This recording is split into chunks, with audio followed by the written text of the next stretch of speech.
Educators say the way that Ohio funds its schools has to change. They say that it's actually hurting students, Paula. They also say it makes it challenging to plan ahead since districts don't know how much state funding they're going to get. Christian Hauser explains in our ongoing series on poverty beyond Cincinnati. Local leaders from affluent districts and poor districts agree Ohio's school funding system isn't working and it's not fair.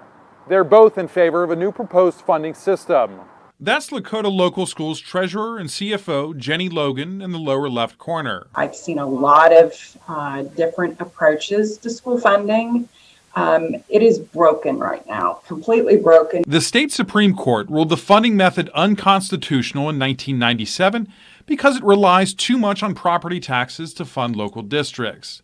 Logan says the current funding method doesn't work for about 80% of the schools.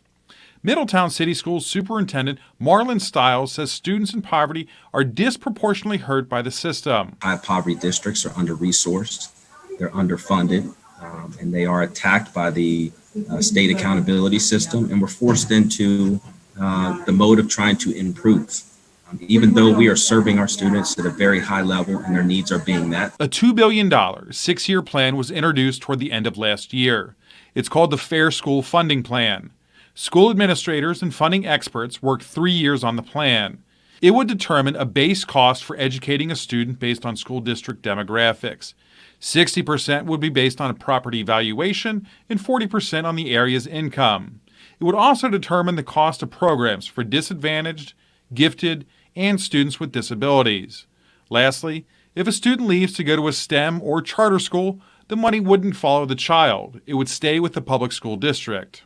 I can talk to my community and it's clear and transparent on how we're getting and why we're getting the money for our students. Stiles, whose district has lost funding due to students leaving for a charter school, says Middletown is making $2 million in cuts and more are likely in the future due to the funding or lack thereof.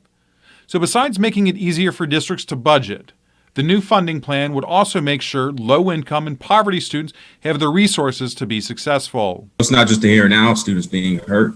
The broken funding structure in Ohio has been hurting students, not just in Middletown City School District, but across the state for years. The plan will likely be reintroduced in the coming weeks. It passed the House with nearly unanimous support, but stalled in the Senate.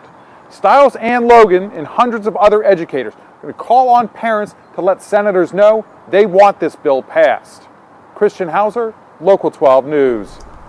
To make it into the upcoming budget, the plan would need to be approved and signed by the governor before July 1st. To learn more about school funding, head to cincinnatipoverty.com.